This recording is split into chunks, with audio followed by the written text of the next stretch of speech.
산으로 들로 흩어질 수 있으나 주의 말씀을 사모하고 우리의 영혼이 갈급함을 가지고 하나님을 바라고 소망함으로 우리 몸된 교회와 잔치로 식탁으로 그리고 한 몸된 공동체로서 모두 먹고 마시고 하나님께 영광 돌림으로 이 연합 수련회로 모였습니다. 사랑하는 소남빛교회 모든 지체들과 동역자들, 언약교회와 코람데오교회와 반석교회, 아버지 하나님 모든 주의 권속들에게 은혜를 베풀어 주옵소서. 하나님께서 우리의 후대들에게 하늘의 신령한 복을 더하여 주옵시고 우리의 모든 동역자들과 우리의 두 곳 현장에 미참했지만 그러나 마음과 뜻으로 함께하는 우리의 모든 권속들, 지체들 한 영혼 요금 빠짐없이 주님 동일한 축복과 말할 수 없는 은혜를 부어 주옵소서. 끝까지 하나님 은혜 받게 하시고 안전상호 없게 하시며 그 가운데 우리의 인생이 새롭게 결단할 수 있는 이 밤이 되어질 수 있도록 이 모든 시간표가 되어질 수 있도록 주께서 세밀하게 복 주시옵소서. 하나님의 영광을 위해서 다시 한 번 더 고백하고 결단하며 주님 앞으로 담대히 걸어 나갈 수 있도록 이제 우리에게 베풀어 준 그 상을, 그 잔치상을 받아 먹고 마시면서 이것이 우리에게 말할 수 없는 성만찬의 축복으로 연결되어질 수 있도록 이 상을 엎지 않도록 이 상을 끝까지 붙들고 주님 우리에게 주신 그 길을 걸어갈 수 있도록 은혜를 베풀어 주옵소서. 믿고 감사를 드립니다. 구주 예수 그리스도 이름으로 간절히 기도 올리옵나이다. 아멘. 여러분 식사 잘 하셨습니까? 예. 밥도 맛있었고 저도 오늘 아침에 되도록이면 일찍 출발한다고 9시 반에 출발했습니다. 그래서 저희 다 차지 못해서 제 이제 좀 승합 차량으로 바꿔가지고 같이 타고 오면서 틀림없이 점심시간 때쯤 도착해서 맛있는 밥을 먹고 오겠다 했는데 그게 분명히 시간이 갑자기 1시 반이 됐다가 2시 반이 됐다가 3시 반으로 이렇게 바뀌는 것을 기적을 봤습니다. 제 옆에 같은 차가 갔는데 이 차가 끝까지 같이 갔어요. 그러니까 주로 평택에서부터 같이 오는 차들은 당진까지 계속 같이 왔습니다. 그래서 동일하게 동역자들과 함께 제가 와서 도저히 안 되겠다 싶어서 조금만 더 가면 수련회 하기 전에 짜증날 것 같아서 맛있는 밥집에서 이렇게 같이 식사를 하고 좀 늦게 도착했습니다. 왜냐하면 눈치를 보니까 저희만 늦은 게 아니에요. 다 같이 늦는 것 같아서 굶주린 마음으로 와가지고는 안 될 것 같아서 맛있는 밥을 먹으니까 제 척 그랬습니다. 잘 먹었다 그랬어요. 잘 먹었다. 그렇게 잘 먹고 나니까 힘도 나고 눈도 초롱초롱해졌는데 여러분 식사 잘 하셨습니까? 예. 오늘 핵심이 그겁니다. 하나님의 영광을 위하여 식탁 공동체를 회복하라는 겁니다. 여러분 저하고 우리 김기민 목사님하고 우리 김성준 목사님하고 친한 이유가 있습니다. 왜 친하냐면 같이 생활을 해봤거든요.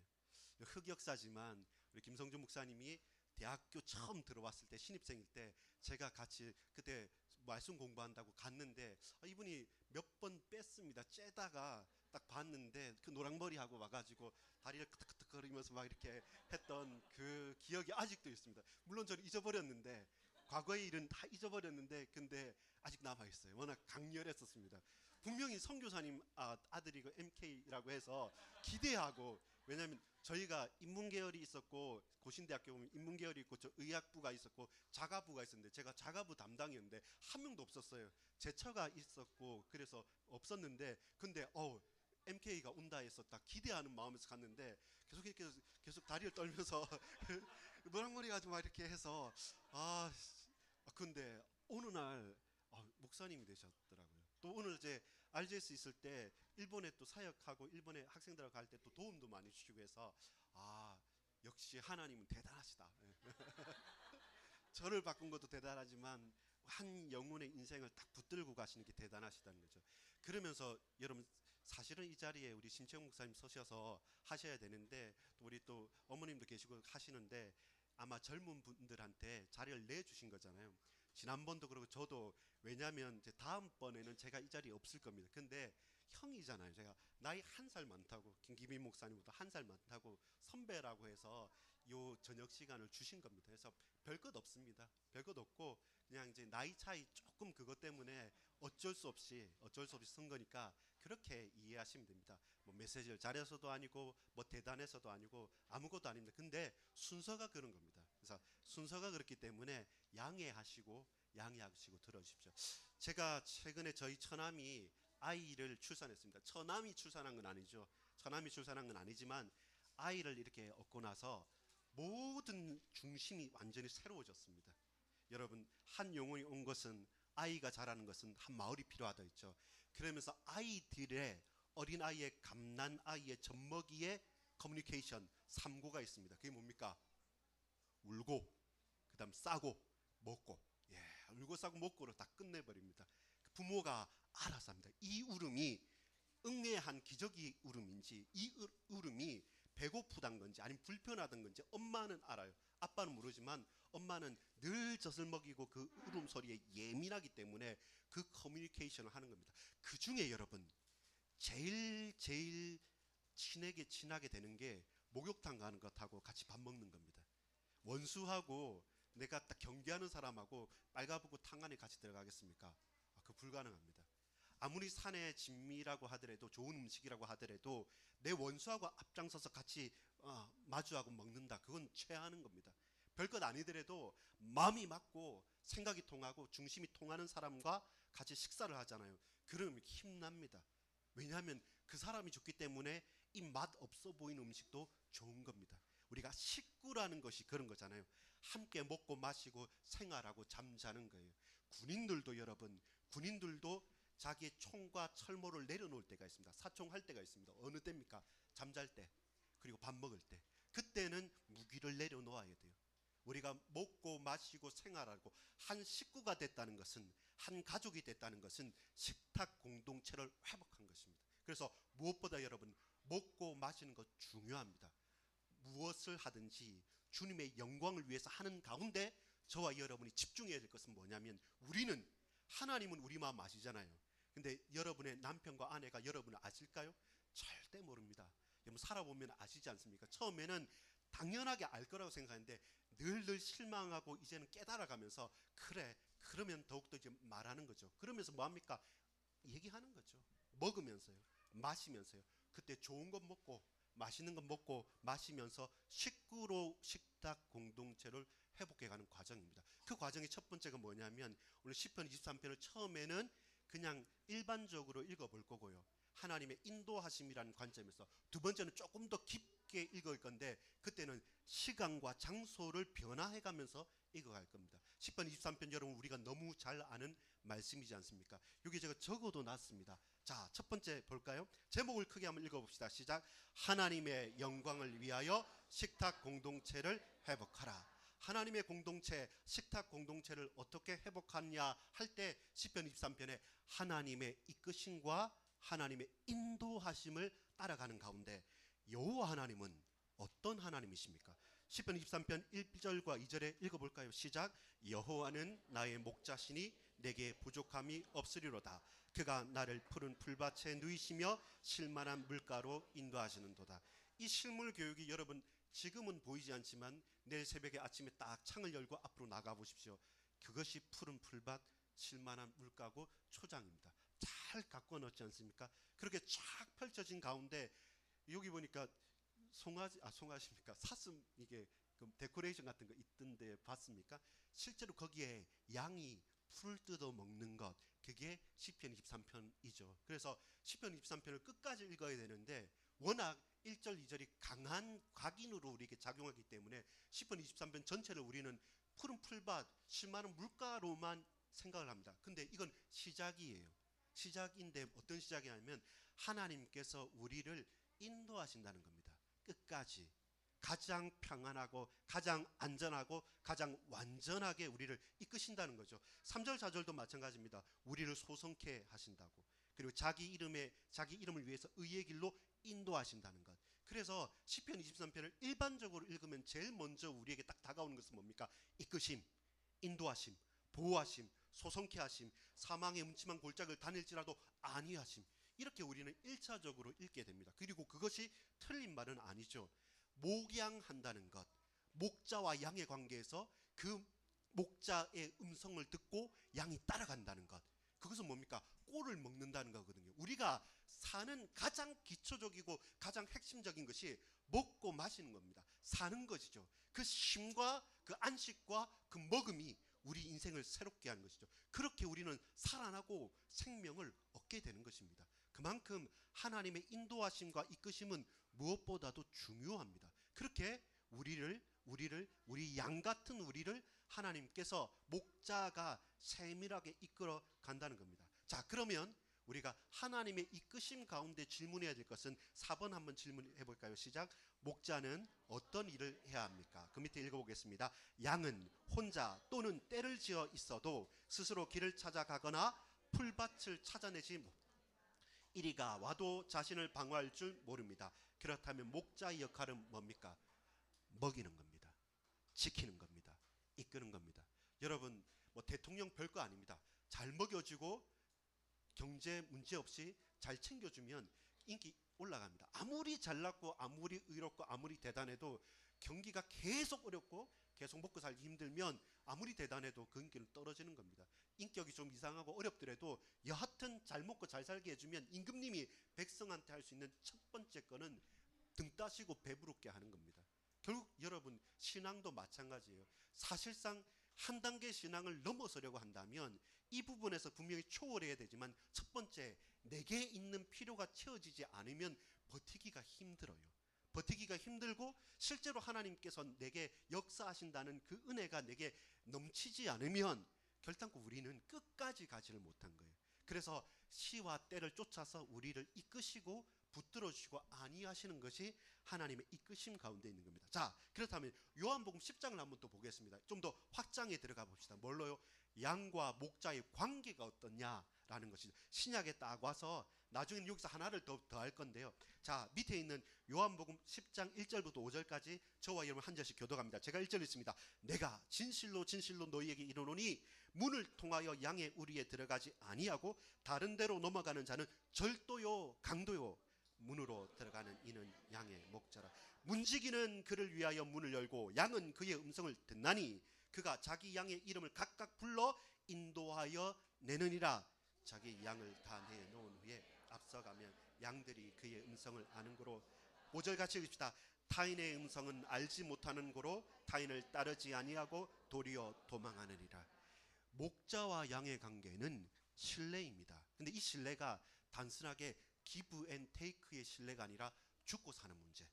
그 음성을 따라가면 사는 것이고 그 음성을 잃어버리고 그 음성을 놓쳐버리면 어디로 갈지 모르는 말 그대로 잃어버린 양 한 마리가 되는 것이죠. 그래서 저와 여러분에게 있어서 자 3번은 넘어가겠습니다. 이것까지 하면 9시까지 갈 것 같아서 이건 넘어가겠습니다. 기쁘시죠? 자, 그런데 이 3번의 핵심은 뭐냐면 가르쳐 주신다는 겁니다. 주께서 우리의 길을 인도하신다는 것은 결국 뭐냐면 우리가 가만히 있는데 하나님의 인도하심 무엇입니까? 이쪽입니까? 저쪽입니까? 이런 게 아니라 주의 말씀과 은혜와 환경과 조건과 만남들 일들을 통해서 하나님이 강한 손으로 저와 여러분을 이끌어 가신다는 것, 가르쳐 주시고 깨우쳐 주셔서 세밀하게 저와 여러분을 붙들어 주신다는 겁니다. 자, 애매한 문제 내겠습니다. 자, 여러분 밑에 OX가 만만치 않은 문제가 나옵니다. 다 맞는 분들한테 제가 치킨 한 마리 쏘도록 하겠습니다. 자, 4번 1번부터 5번까지 6번까지 예 아니며 아니요 no yes or no라고 해야 되는데 자, 양심으로 대답하셔야 됩니다. 1번입니다. 그분에게 그분은 누구겠습니까? 목자에게 하나님께 그분에게 내 문제를 다 맡긴다. yes or no 뭡니까? 예스 하고 싶지만 노시죠. 그게 우리 현실이죠. 자, 2번입니다. 그분의 가르침을 참고하여 내가 결정한다.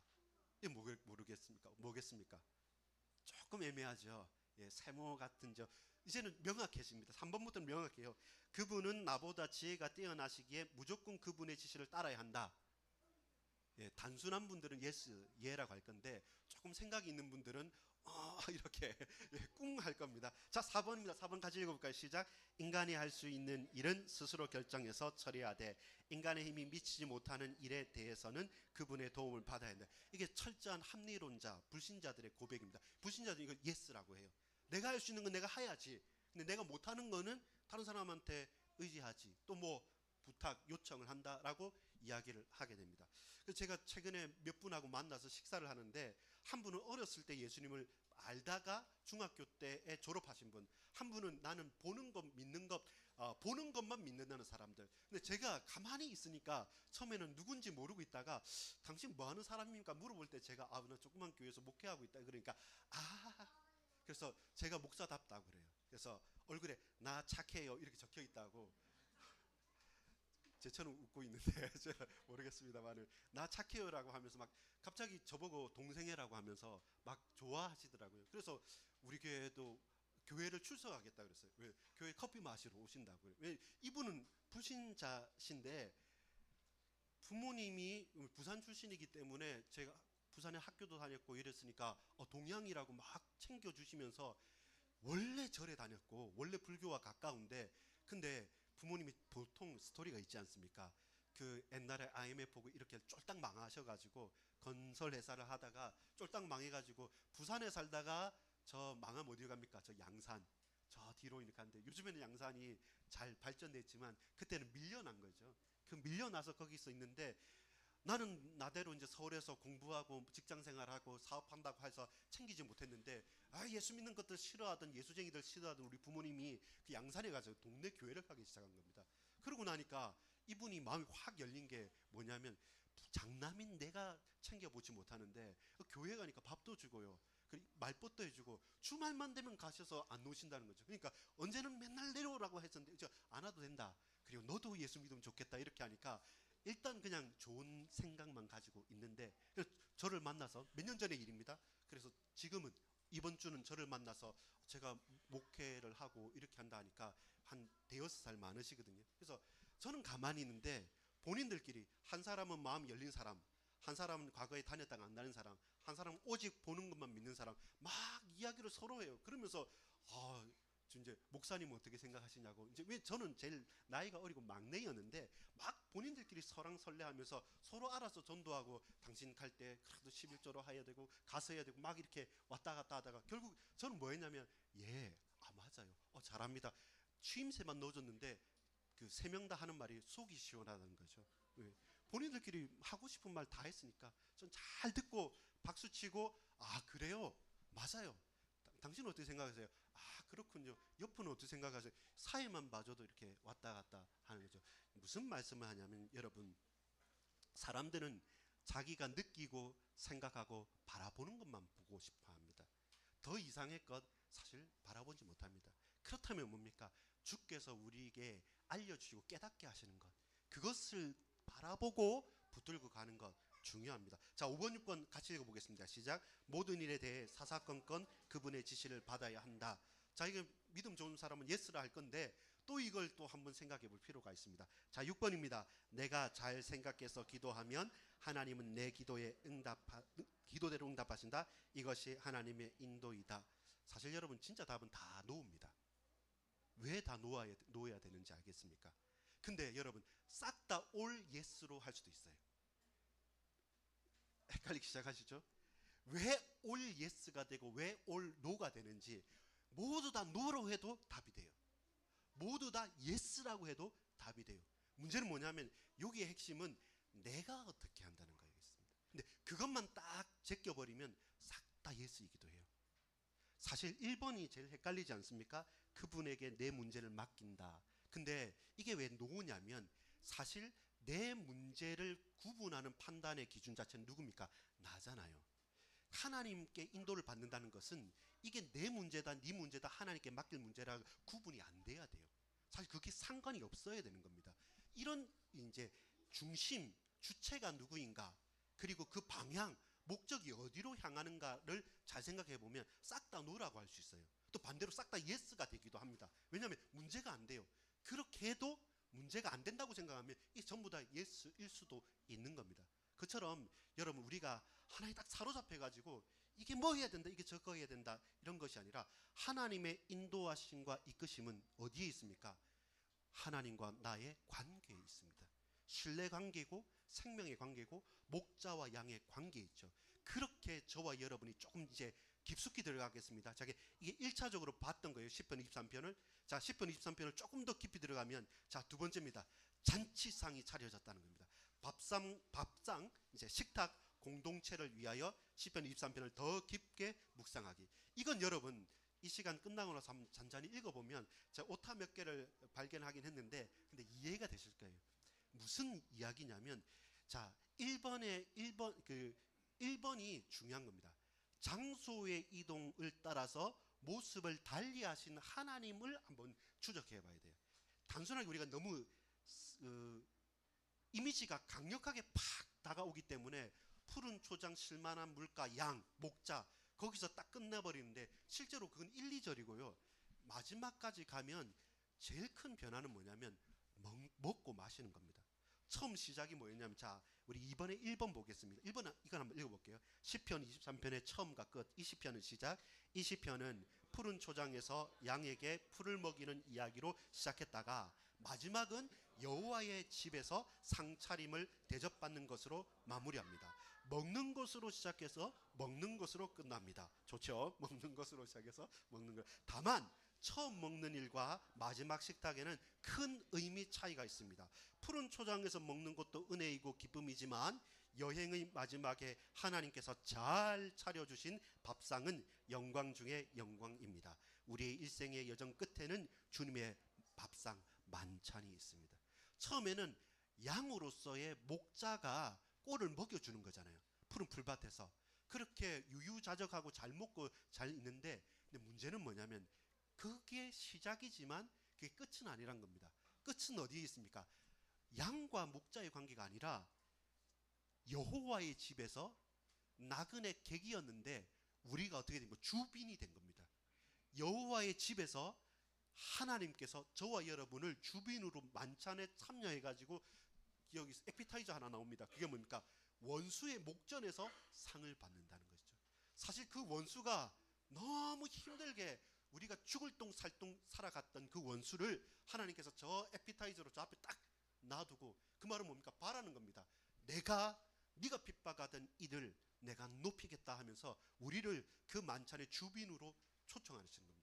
여러분 미국에서 어떤 나라에서 그 초청하지 않습니까? 그러면 비행기 가는 것 모든 것 다 일절 다 해서 초청하는 겁니다. 하물며 여호와의 집에 우리를 나그네와 같은 우리를 아무짝에도 쓸모없는 우리를 저와 여러분을 주빈으로 주인공으로 초대해서 우리 앞에 만찬을 쫙 펼쳐내고 그리고 저 앞에 우리의 대적들을 딱 보도록 만들어 놨다는 것은 결국 이 목적은 먹는 곳으로 시작해서 먹는 곳으로 갑니다. 근데 그 과정과 그 방향과 그 장소가 멋집니다. 우리는 쉽게 생각합니다. 1절 2절에 보면 목장에서 있는 목자 그리고 양입니다. 근데 이 양은 어떤 양이냐면 결핍이 없어요.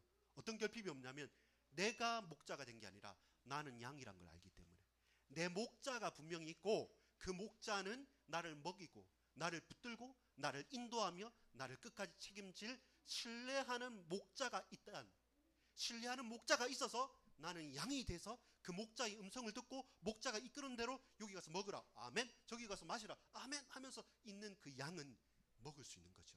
힘을 얻을 수 있는 것이고 소송케 되어지는 은혜를 받을 수 있는 자입니다. 근데 여러분 우리가 이런 푸른 초장 실만한 물가라는 것은 우리 인생의 봄날인 것이죠. 우리 인생의 봄날 영원히 그 초장에만 있을 수 있냐면 아닌 것이죠. 왜 먹이시겠습니까? 왜 마시게 하겠습니까? 왜 쉬게 하겠습니까? 길이 기다리고 있는 거죠. 우리 인생의 시작이 있지만 그 시작으로 곧 끝나는 것이 아니라 저와 여러분 예수님을 믿고 가장 충만하고 가장 은혜 받고 가장 놀라운 증거를 가졌던 어느 날에서 결국은 착 펼쳐지는 길이 있습니다. 우리는 그 여정의 끝까지 가야 되기 때문에 그 첫 시작에 가장 실만한 곳에서 먹고 마시면서 살을 찌우고 힘을 얻고 소송케 되어져서 길을 가야 되는 거예요. 그 사명과 그 길을 저와 여러분이 잃어버리거나 그걸 거부해버리면 양과 목자의 관계가 있을 이유가 없는 것이죠. 결국 목동은 양을 데리고 계속 움직입니다. 그러면서 목적지를 향해 가야 되는 것이죠. 근데 저와 여러분 잘 생각해 보십시오. 우리의 인생의 봄날 어느 때입니까? 생각나십니까? 우리 권사님들, 우리 장로님들 언제가 봄날입니까? 오늘이라고 대답을 하세요. 그래야지 좋죠. 옛날이라고만 생각하지 마세요. 주로 제가 얘기를 하다 보면 항상 인생의 봄날을 얘기하시는 분들이 있습니다. 과거에 왕년에 내가 잘 나갔을 때 그 이야기 레파토리가 계속 반복되는데 아닙니다. 우리의 인생의 간증은 매일매일이어야 돼요.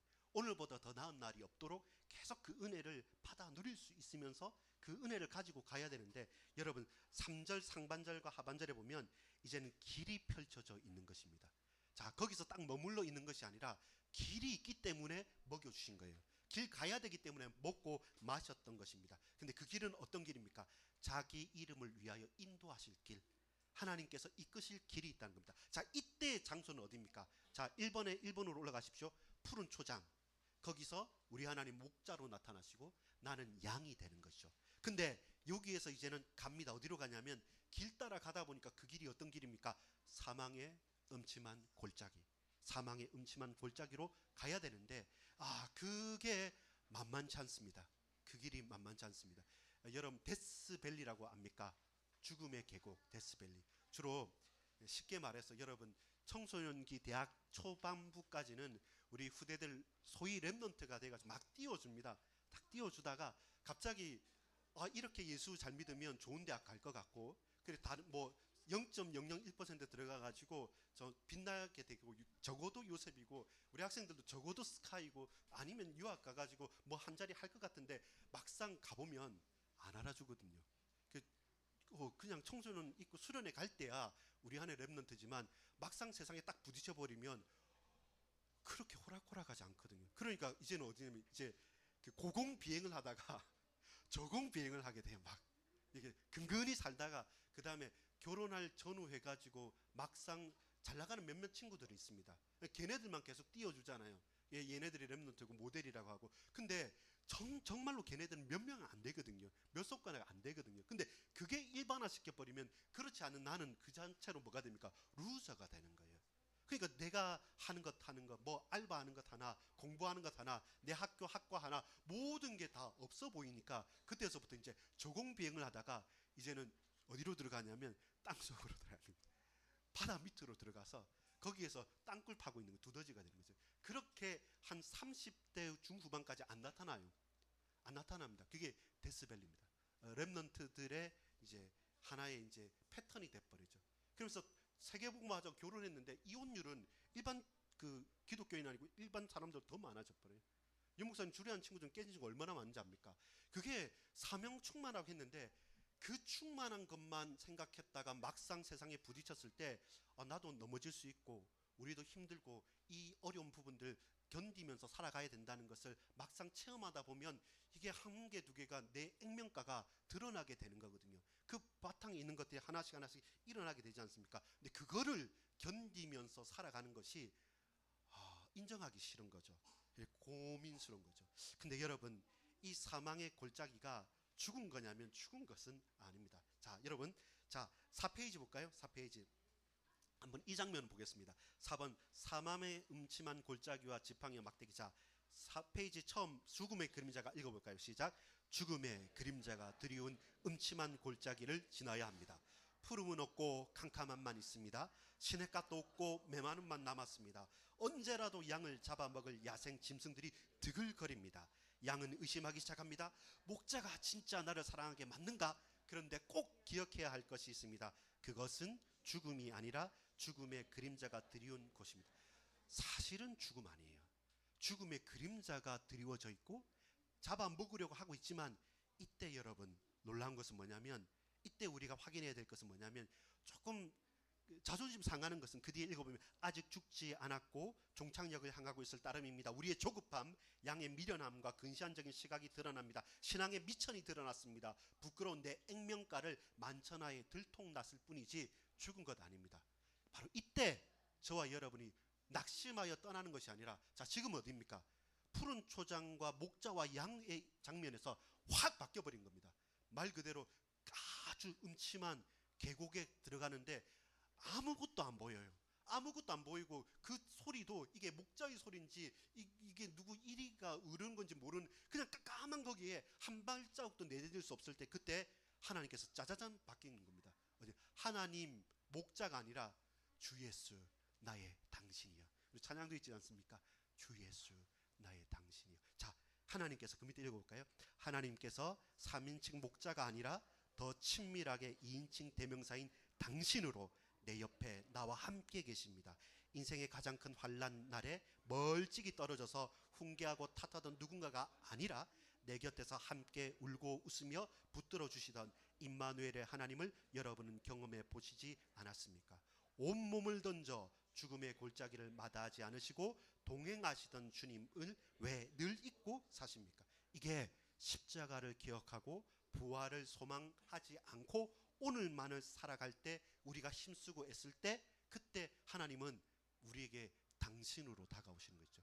이때는 당신이 필요한 겁니다. 이때는 목자가 필요한 것이 아니라 정말로 한 치 앞도 내다보지 못하고 여기가 낭떠러진지 저기가 함정인지 이 모든 보이는 것이 하나도 없고 감각조차 없고 방향조차 못할 때 내 손을 탁 잡고 내 귀 속에서 누구누구야 라고 하는 당신이 나를 붙드시는 거죠. 어떻게 해요? 막대기와 지팡이, 지팡이와 막대기. 여러분, 지팡이 막대기 뭔지 압니까? 여러분, 지팡이는요 이 두 가지 기능이 있는데, 지팡이는 두 가지를 딱 가지고 있잖아요. 지팡이는 적들을 때리는 거예요. 예, 적들을, 그러니까 일이나 늑대가 왔을 때 지팡이 가지고 딱 이렇게 해코지 할랄 때 때리는 거고, 막대기는 뭐냐면, 비슷한데 막대기는 이렇게 생긴 막대기는 뭐냐면 양을 인도하는 거예요. 얘네들 정말로 근시안이잖아요. 뭐 모르잖아요. 그냥 앞에 양이 가다가 떨어지면 뒤에 양도 가서 떨어지는 거예요. 그러니까 멍청한 놈들이니까 야, 그 길 아니라고 양을 탁탁 치면서 길을, 우리를 인도하기도 하고 적들을 막기도 하는 것. 하나는 공격 무기고 하나는 우리의 가드, 방어하고 이끄는 인도하는 무기를 가지고 그 길을 지켜주시는 것이죠. 그때는 주 예수 나의 당신이어야만 합니다. 그다음에 3인칭이어야 되는 게 아니라 정말로 내 곁에서 나와 함께 계시는 그분이어야 됩니다. 그곳이 어디라고요? 데스밸리. 내 인생이 가장 음침하고 가장 어려울 때, 여러분 그 음침한 골짜기 통로를 통과해 보셨습니까? 아니면 여러분 혹시 지금 내가 그곳에 서 계십니까? 그러면 내 남편, 아내, 자식 누구도 도움이 안 됩니다. 그때는 반드시 우리 주님이 나의 당신이어야만 합니다. 그리고 그 주님의 음성을 내가 듣지 않고 그 손을 내가 붙잡지 않고서는 여러분 움직이지 마십시오. 반드시 그렇게 우리는 그 길을 통과해야 됩니다. 그리고 반드시 우리는 그 길을 통과하게 되어져 있습니다. 확신할 수 있는 하나는 뭐냐면 죽음이 아니라 죽음의 그림자인 겁니다. 거기에 낙심하고 속지 말아야 됩니다. 자, 이 장면을 이제 또 지나갑시다. 마치 어떤 거냐면, 여러분 옛날에 아이들 전 보면 초딩들을 딱 하면 터널 통과할 때마다 아 하다가 숨 딱 참고 있거나 아 하다가 그 다음에 그 터널 딱 통과하면 와 이래 하는 것처럼, 이 칙칙한 그 동굴을 통과하고 딱 그 코너만 틀면 착 비치는데, 우리는 그 코너 앞에서 늘 주저하다가 사실 낙심하고 무너질 때가 너무 많거든요. 이제는 그 통로를 통과해서 그 코너를 탁 돌았는데 뭐가 보이냐면 여호와의 집이 보이는 거죠. 거기가 우리의 종착역입니다. 그 여호와의 집에서 우리를 위해서 잔치를 베푸시는 거죠. 먹이신다는 겁니다. 그 잔치는 놀라운 것입니다.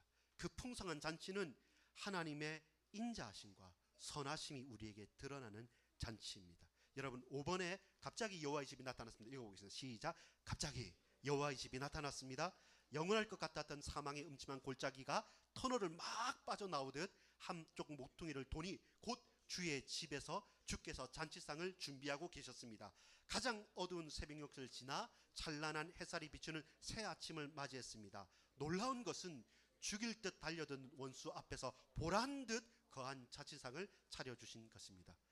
여러분 오늘 예배가 또 매주일에 우리의 강단이 이렇게 함께 모여서, 우리 제가 서두에 말했지만 아무 없는 이 무명의 저 같은 사람 불러서 이렇게 같이 말씀 나누는 이유는 뭡니까? 여러분이 너무 소중하기 때문에, 하나님께서 보실 때 우리 이 내 교회가 너무 복되기 때문에. 사실 자랑할 거나 대단한 거 있습니까? 근데 주께서 대단하다 하시고 주께서 잘했다고 칭찬하시고 주께서 귀하다고 보셨기 때문에 서로 어울리지 않고 서로 맞지 않음에도 불구하고 하나님께서 한 가족으로, 한 밥상 공동체로 우리를 채우시는 겁니다. 이런 밥 맛있게 잘 짜주셨죠? 그 식구가 된 겁니다. 식구가 된 거고 그 밥상 공동체에 우리는 한 가족이 된 것입니다.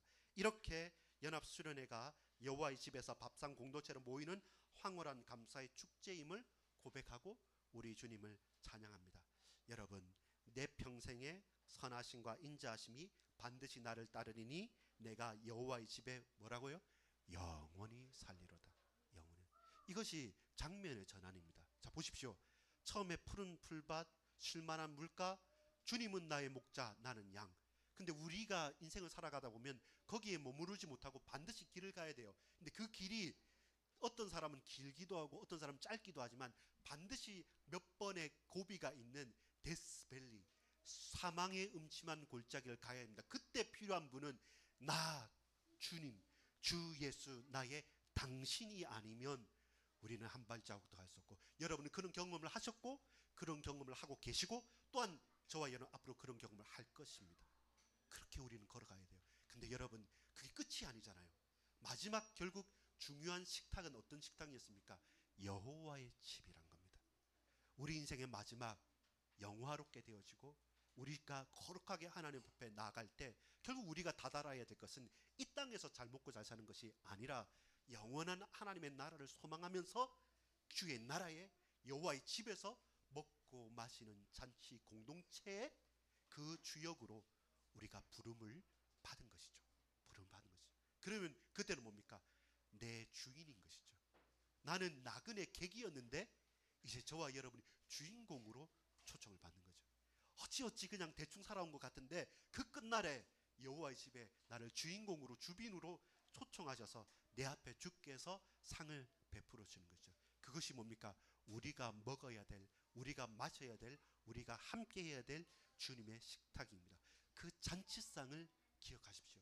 오늘 우리가 이 말씀의 축제도 그 잔치상이고, 여러분 오늘 마치고 같이 포럼도 하거나 내일 아침에 식사를 할 때 이 식탁이 바로 주님의 집에서 나를 부르시는 식탁이구나 라고 생각한다면 이 마시고 먹는 게 그냥 지나침이 아닙니다. 반드시 놀라운 응답이죠. 자, 그러면서 장면을 딱 변합니다. 이제 아주 중요한 두 가지가 있는데, 하나는 성만찬, 식탁 교제, 상을 뒤엎으면 안 되죠. 근데 자칫 잘못하면 우리가 이 상을 뒤엎기도 합니다. 이것이 오늘 제가 여러분과 또 나누고 싶은 한 가지입니다. 한 가지는 뭐냐면 식탁 공동체, 우리 먹고 마시는 식구로 모이잖아요. 그래서 반드시 회복해야 될 먹고 마시는 식탁 공동체인데 이 상을 뒤엎는 경우가 생기게 됩니다. 자, 거기가 우리가 주의하고, 왜 우리가 이 시간에 옛날에 그냥 우리 숫자 많이 외우고 집회 큰데 가면 끝날 건데 왜 힘겹게 이렇게 궁상맞게 여기에 모여 있습니까? 예? 그 이유를 오늘 찾아봐야 됩니다. 자, 그 5페이지 보면 좀 길지만 우리 한번 빠르게 읽어보겠습니다. 교도가겠습니다. 갈라디아 2장 11절부터 2장 21절까지. 늘 우리는 갈라디아 2장 20절만 외웠는데 여러분 성경은 그렇게 읽는 게 아닙니다. 맥락을 가지고 전후 좌우로 읽는 겁니다. 자, 그렇다면 갈라디아 2장 11절부터 교독하면서 21절까지 빠르게 한번 보겠습니다. 게바가 안디옥에 이르렀을 때 책망받을 일이 있기로 내가 그를 대면하여 책망하였노라. 야고보에게서 온 어떤 이들이 이르기 전에 게바가 이방인 앞에 함께 먹다가 그들이 오매 그가 할례자들을 두려워하여 떠나 물러가. 남은 유대인들도 그와 같이 외식함으로 바나바도 그들의 외식에 유혹되었느니라. 그러므로 나는 그들이 복음의 진리를 따라 바르게 행하지 아니함을 보고 모든 자 앞에서 게바에게 이르되 내가 유대인으로서 이방인을 따르고 유대인답게 살지 아니하면서 어찌하여 억지로 이방인을 유대인답게 살게 하려 하였느냐. 자, 여러분 이게 무슨 장면이냐면 게바가 누구예요? 베드로입니다. 베드로를 바울이 책망하는 겁니다. 아까 목사님 말씀은 꾸짖는 거예요. 멱살 잡고 뒤흔드는 것처럼. 그것도 조용히 예의 있게 말한 게 아닙니다. 사람들 다 모인 데서 면박 주고 쭈꾸를 주는 겁니다. 아니 그것도 대사도 베드로잖아요. 근데 바울이 배 밖에 나왔죠. 사실 우리가 이후의 사역을 봤을 때 바울이 대단하지만 베드로는 수제자입니다. 그리고 초대 교황이 베드로예요. 주는 그리스도시요 살아계신 하나님 아들이시다는 신앙 고백도 베드로가 했단 말이에요. 유명한 건 베드로가 다 했어요. 천하 인간에게 구원을 만 다른 이름을 주신 게 없다. 그런데 이 베드로를 모든 사람 앞에 놓고 사도 바울이 거의 들었다 놨다 하는 것처럼 멱살쥐고 흔드는 것처럼 그렇게 책망했을 때 베드로가 아무 말 못한 이유가 있습니다. 그게 뭐겠습니까? 근데 이걸 갈라디아 2장 더 뒤에 보겠지만 복음의 진리를 어그렀다고 말합니다.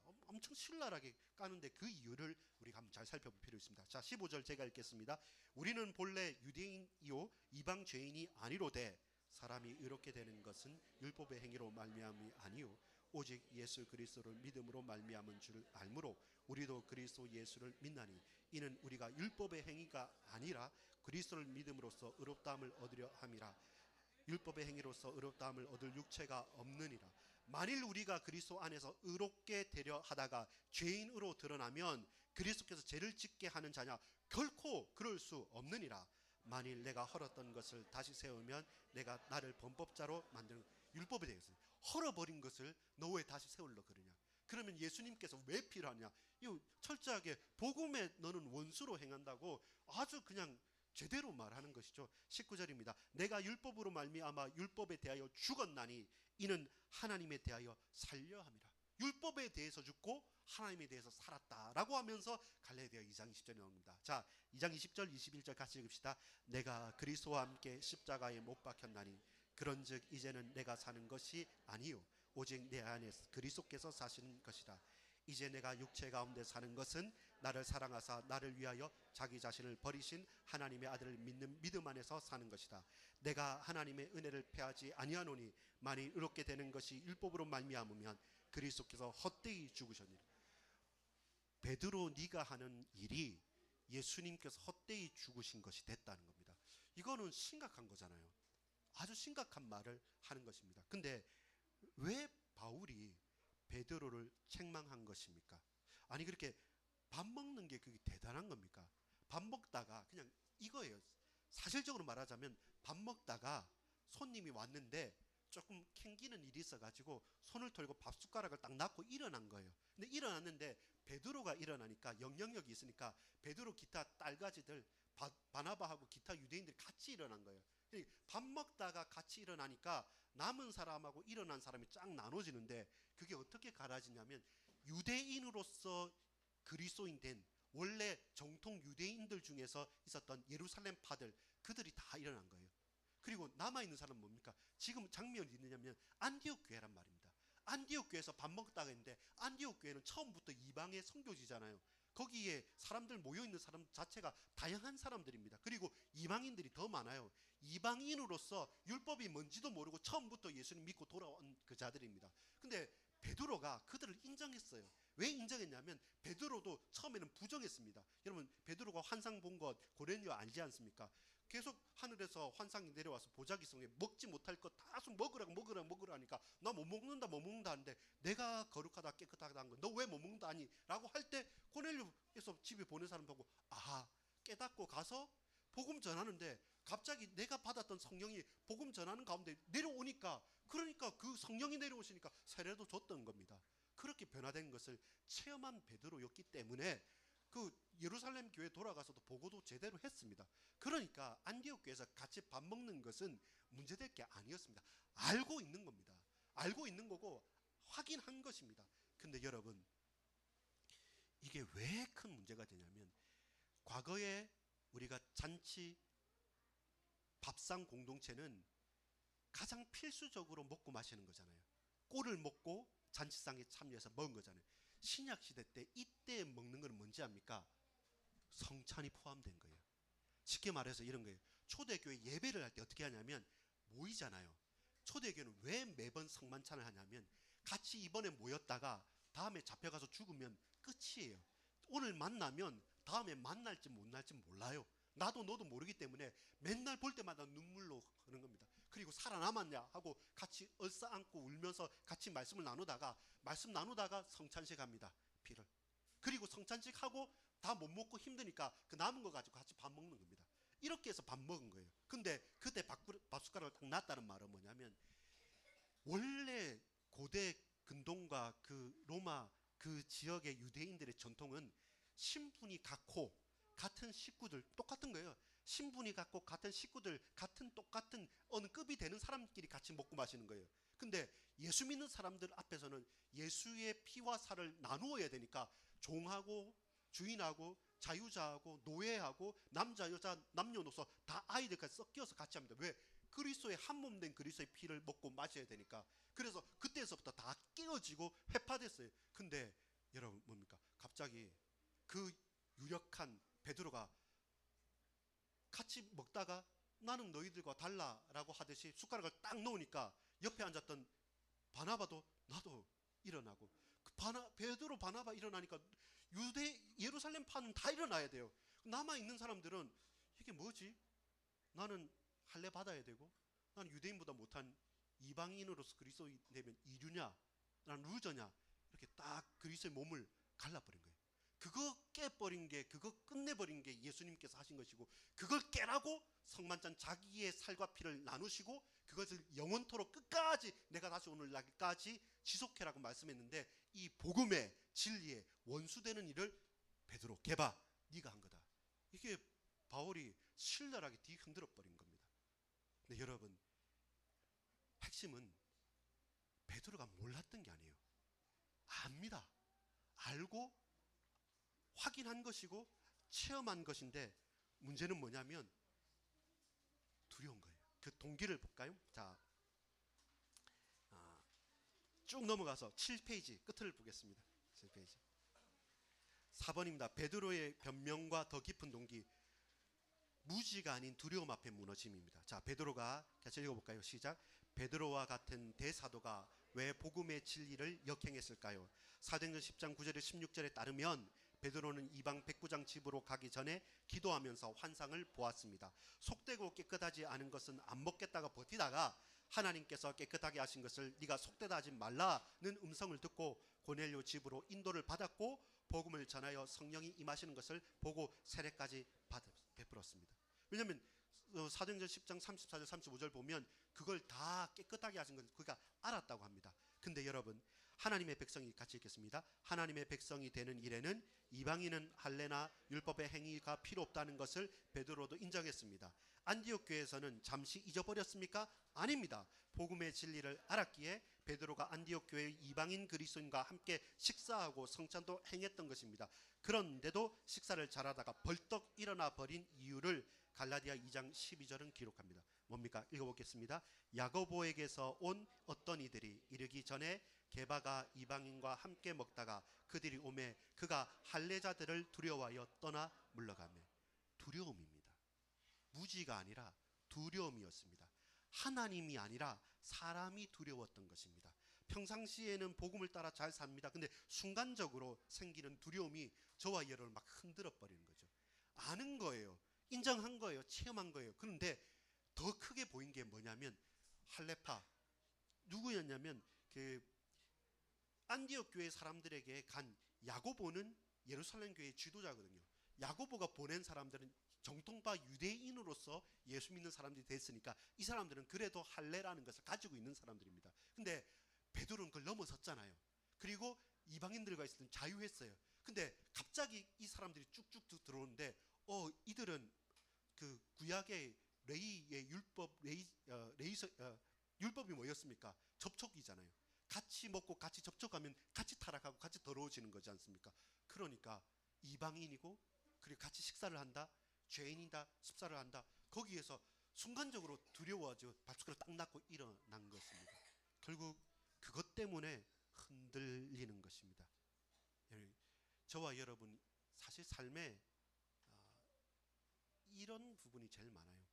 우리가 다락방을 하다가 이제 그만뒀지 않습니까? 고민 많지 않습니까? 저도 고민을 많이 했는데 실제로 저는 조금 일찍 탈다락은 안 했었고요. 탈유광수는 했었습니다. 왜냐하면 가까이에서 모셨기 때문에 언제나 제 친구들하고 얘기할 때 우리 감옥관리 생기면 유목사님 대신에 가자라고도 얘기했어요. 근데 사람에 대해서 자세히 봤을 때 그의 도덕적인 판단을 차지하고 봤을 때 저는 기도수첩을 이렇게 했지 않습니까? 왜냐하면 기도첩을 만들고 편집을 하고 다 했기 때문에 유목사님 메시지를 누구보다 많이 듣고 많이 정리를 했습니다. 근데 이분이 메시지를 어느 순간 보니까 5년 전 메시지하고 지금 하는 메시지하고 그 유광수에 적은 유광수였습니다. 과거의 메시지하고 지금 메시지하고 안 맞아요.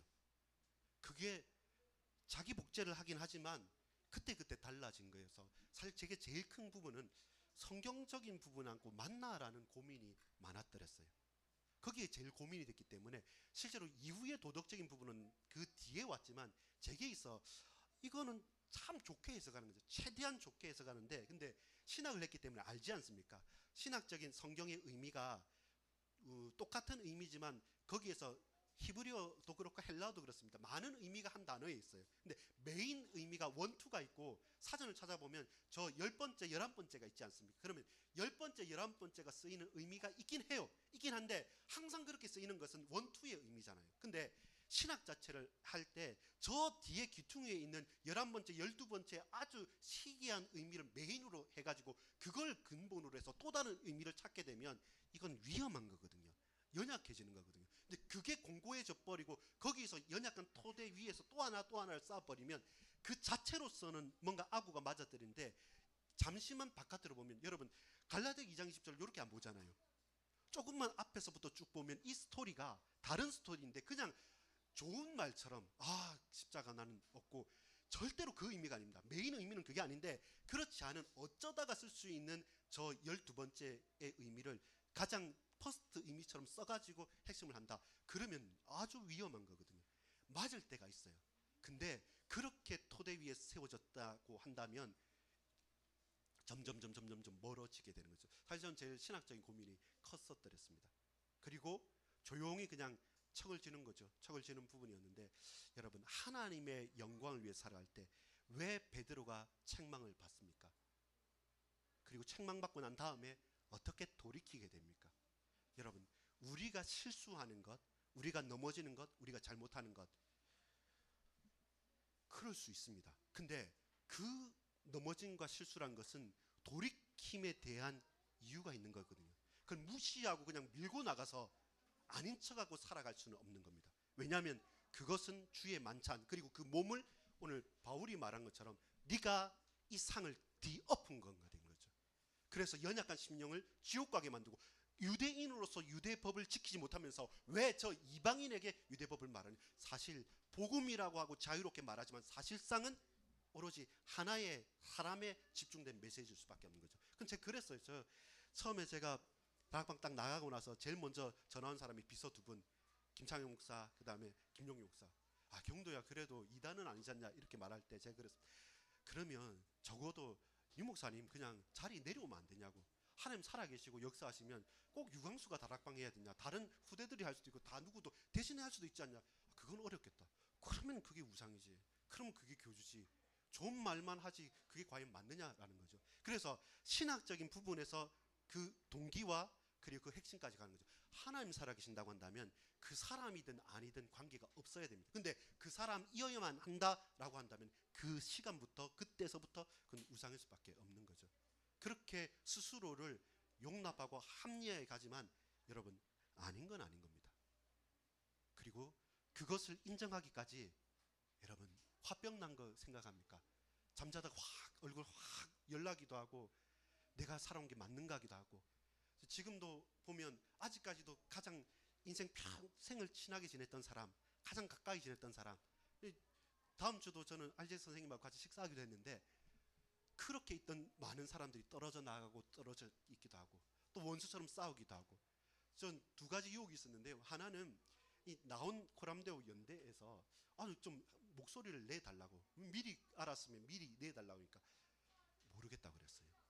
물론 나는 확신이 있고 진지하게 물어보면 말할 수 있지만, 근데 그럼에도 불구하고 내가 받은 은혜가 있고 하나님의 크고도 놀라운 계획이 뭔지를 분명히 알아가는 과정이 있기 때문에 내가 판단할 것이 아니라 전문가들이 판단하고 해야 될 것이지, 내가 거기에 매일수록 괴물을 잡기 위해서 나도 괴물가 되는 거 싫다는 거예요. 왜냐하면 저는 한 2, 3년 전부터 미리 이제 경험을 해갔기 때문에 내가 견디지 못해요. 또 반대편에서 이단은 아니지 않냐, 그건 너무 심하지 않냐 할 때 이단 아니어도 좋은데 근데 이단보다 더 심하다. 왜냐하면 거짓 선지자니까 거짓을 말하기 때문에. 그건 돌이키지 않고서는, 인정하지 않고서는 그건 이단보다 더 심한 거니까 그건 넘어서야 된다는 거예요. 아닌 건 아닌 것이죠.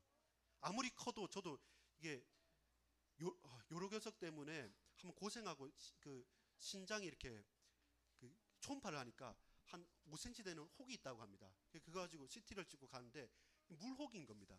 이게 한 10cm까지 커도 물혹이기 때문에 놔둬도 된대요. 근데 아무리 작아도 경계성이라 해도 악성 종양은 그게 0. 몇 cm, 1cm라 해도 그거는 사람을 죽이는 겁니다. 그래서 처음부터 물혹이든지 처음부터 암세포든지, 근데 그 결과를 봤을 때는 아닌 건 아니잖아요. 거기에서 적당하게 지금 타협해 가면서 있다, 그것도 인정할 수는 없는 거죠.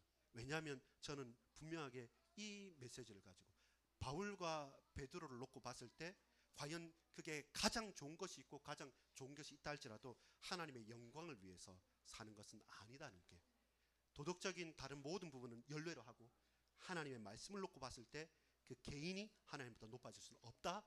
그리고 분명히 우리는 하나님께서 주신 부분을 붙들고 가야 한다. 상을 엎어서는 안 된다는 겁니다. 상을 뒤엎어서는 안 된다는 겁니다. 왜냐하면 십자가와 부활이라고 하는 성만찬이 포함된 상이기 때문에.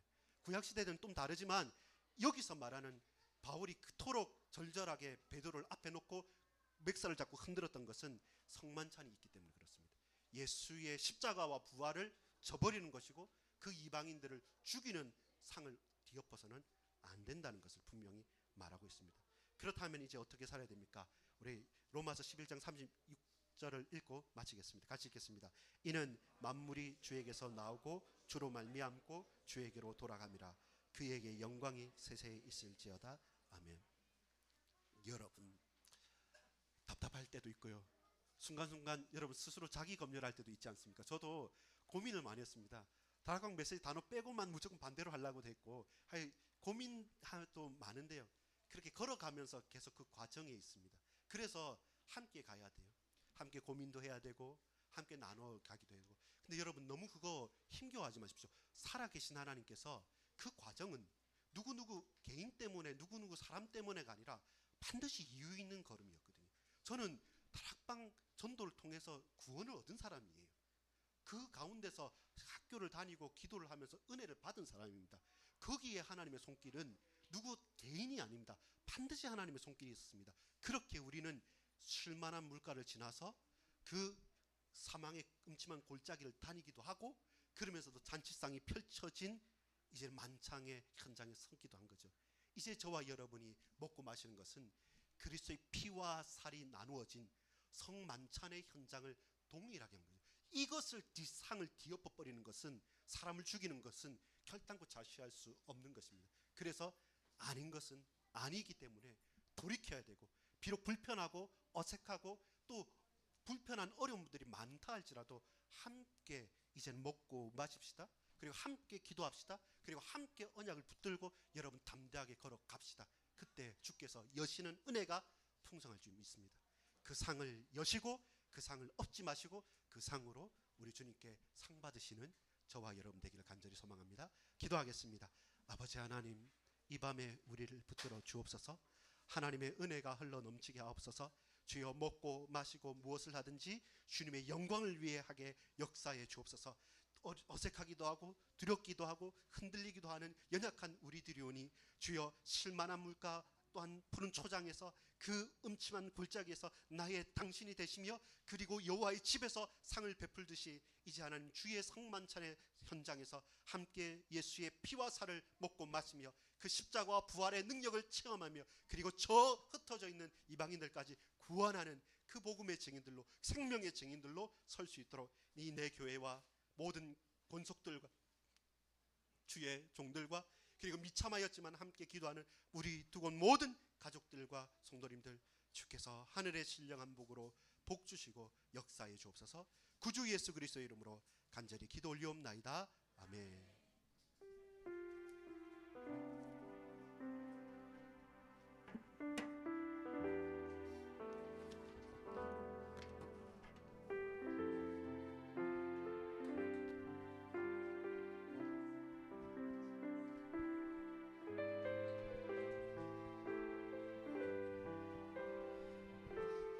귀한 말씀 감사합니다.